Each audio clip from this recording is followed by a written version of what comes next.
Every system we built to help people survive this country without money runs on the same three things: a shelter bed, a wait list, a pamphlet with a bus pass stapled to the back. That's the help. That's the offer. And if you've ever had to take it, you already know what it's worth. But somewhere on the edge of a Minneapolis neighborhood, a man named Marcus built a house out of wood that other people threw in the trash. And it is still standing. 12 Minnesota winters, 12 seasons of -30 wind chill, of blizzards that shut down interstate highways, of cold so deep it cracks the bark off living trees, and his home, built entirely from what a passing contractor would have called garbage, didn't crack once. Not a wall, not a joint, not a single nail popped loose. You need to ask yourself how that's possible, because the honest answer changes everything you think you know about what it takes to build something that lasts. Picture the alley behind a row of contractors' dumpsters in late October, temperatures already dropping into the 20s at night, the smell of fresh-cut pine and sawdust hanging in the cold air, mixing with exhaust from the avenue one block over. Marcus has been pushing a cart down this alley every Tuesday and Thursday for 3 months, not begging, not waiting, sorting. The first day he'd done this, he didn't bring a cart. He came with a duffel bag and the wrong kind of gloves, stiff, cotton, the kind a gas station sells for $3. And he stood at the mouth of the alley for an hour before he had the nerve to walk in. By the time he went home that night, he had splinters in both palms, a bruised shin from a dropped plank, and the beginning of a mental inventory of every contractor on the block. The cart came a week later. The right gloves, a week after that. The knowledge came slower. He knows now which contractors throw away pressure-treated 2x4s with only one bad end. He knows which renovation sites toss tongue and groove cedar because a few planks warped in transit. He knows that the wood most people call garbage still has structure, still has grain, still has everything that made it valuable in the first place. It's just been discarded by people who didn't need it enough to figure out how to use it. Marcus wasn't a carpenter by trade. He had worked logistics for 15 years. He understood systems, how things fit together, how load gets distributed, how one weak point in a chain can fail everything downstream. And when he lost his apartment in the winter of his 51st year, he applied that same mind to the only problem that mattered. He wasn't going to survive another Minnesota winter in a tent. So he studied. He read library books on timber framing in the warm corner of a branch library until closing. He watched YouTube tutorials on joinery on a free Wi-Fi signal he could pick up from the sidewalk outside a coffee shop. And then, eventually, inside that coffee shop, he had conversations with an old Finnish man named Esko, who had spent 40 years doing Finnish carpentry and who was happy to talk to anyone who asked the right questions. Esko had a phrase he repeated whenever Marcus brought him a diagram or a photograph of something he was planning. Wood remembers. That was it. Not metaphor, not poetry. An engineering observation dressed in 4 syllables. Wood remembers where it grew. It remembers which way its fibers ran. It remembers how it was cut, how it dried, what it was asked to carry. And if you build with it the way it remembers being a tree, grain running with the load, joints cut to flex the way a living trunk would flex, the wood will hold. If you build against that memory, it will fight you for as long as the building stands. Marcus carried that phrase into every board he cut. Then Marcus built, not fast, carefully, joint by joint, wall by wall, over the course of 2 summers, on a small parcel of partly abandoned land near the rail corridor, where the city had stopped enforcing anything it did not have to. By the first hard frost, he had 4 walls, a roof with a real pitch, and a door that sealed.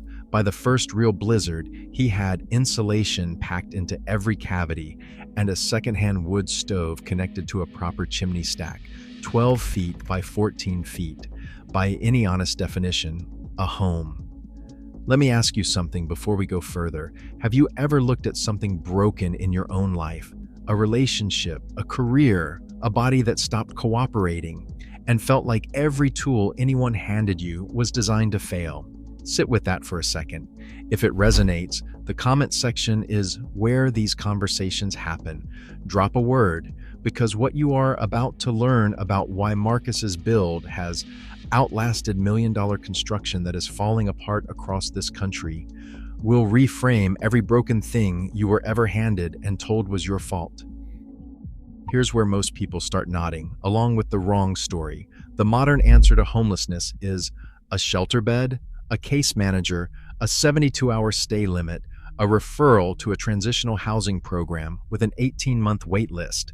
The modern answer to affordable housing is a modular unit built fast and cheap, walls thin enough to hear the neighbor's television through, flooring that buckles in the first humid summer, insulation made from synthetic foam that off-gasses for years. Framing lumber kiln-dried so aggressively it loses the cellular resilience it needs to handle freeze-thaw cycles. Then it's painted over, finished over, certified over, handed to someone as a solution. Now compare that to what Marcus built. He didn't choose his wood. He took what he could find, but what he found, because of where he found it, was structurally superior in almost every measurable way to new cut framing lumber sold today. Old growth, reclaimed boards pulled from a 1940s teardown, dense-grained fir that had been slowly drying for 80 years. Cedar planks with a tightness of grain you cannot buy at a modern lumber yard at any price. He didn't know that going in. He figured it out over 2 winters when he started noticing which walls moved and which ones didn't. The walls built from older reclaimed wood didn't move. They didn't breathe in and out with every temperature swing. They held. The modern version, contractor spec framing lumber, is cut from fast-grown plantation trees, harvested in 10 to 15 years, rather than the 50 to 80 years it once took. Fast-grown wood has wider growth rings. Wider rings mean lower density. Lower density means more movement with moisture and temperature. More movement means more stress on every fastener, every joint, every seam. A house built from that wood is fighting itself every single winter, and you are not told this when you buy it. Here's the part that should make you angry, because this isn't an accident. The shift from slow-grown, high-density timber to fast-rotation plantation lumber happened deliberately over the second half of the 20th century. It happened because growing trees slower costs money. It costs land that could be turned over faster. It costs patience that industrial production schedules don't accommodate. So the industry standardized on what was fast and cheap. It changed the building codes to accommodate the weaker material, requiring more fasteners, more engineered connectors, more layers of compensation. And then it charged you the same price or more for a product that's measurably inferior to what it replaced. When your walls crack, when your floors buckle, when your house needs replumbing after 20 years because the structure shifted and stressed the pipes, they sell you the repair too. Marcus didn't have access to the new stuff, and that, it turns out, was the source of his advantage. The wood other people discarded was the wood that worked. Let's go deeper into how, because this is where the real story lives. The first thing Marcus got right, without knowing the science behind it, was what engineers call load path continuity. Every structure has to transfer the weight it bears down through its frame and into the ground in a continuous, unbroken line. Interrupt that path with a bad joint, a rotted section, a misaligned stud, and the load finds another way through. That alternative path is never designed for it. It stresses, it fails. Marcus, thinking like a logistics operator rather than a contractor, approached his framing as a supply chain. Every link had to be sound. Every connection had to be tight. He doubled up on corner joints. He used wooden pegs alongside nails at critical connections, the way timber framers had done for centuries, because he had read that nails alone work loose in freeze-thaw cycles, while a tightly fitted peg only gets tighter as the wood around it swells with moisture. Think of it this way. A nail in wet wood is a pin in a sponge. It holds until the sponge dries and shrinks. Then there is a gap, then a wiggle. Then, over 100 freeze-thaw cycles, it walks itself loose a fraction of a millimeter at a time. You can actually hear this happening in an old house. Those ticks and pops in the middle of a cold night are fasteners adjusting, walls breathing in the dark. Most people think those sounds mean a house is settling. They mean the opposite. They mean it is moving. A fitted peg in a mortise joint works the opposite way. As moisture cycles in and out, the joint breathes together. The peg and the housing expand at the same rate because they are the same material. They never develop that gap. Medieval European timber frames built this way are still standing after 500 years, carrying the same roofs they were built to carry.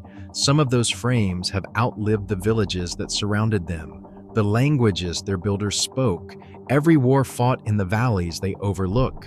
Marcus rediscovered that principle from a library book and a retired carpenter. He did not need a certification, he needed the right information. The second thing Marcus got right was the roof pitch.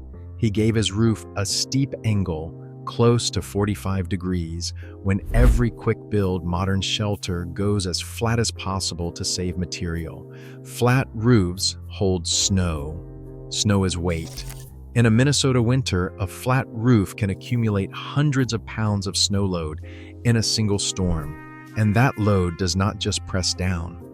It creates lateral thrust at the top of the walls, pushing them outward inch by invisible inch, every winter of the building's life. A steep pitched roof sheds snow. The load slides off before it can accumulate, sometimes with a sound like a slow breath, sometimes all at once in the middle of the night. Marcus built his roof steep because Esco told him to. That man grew up in a country that figured out steep roofs 500 years ago for exactly this reason. And Marcus listened.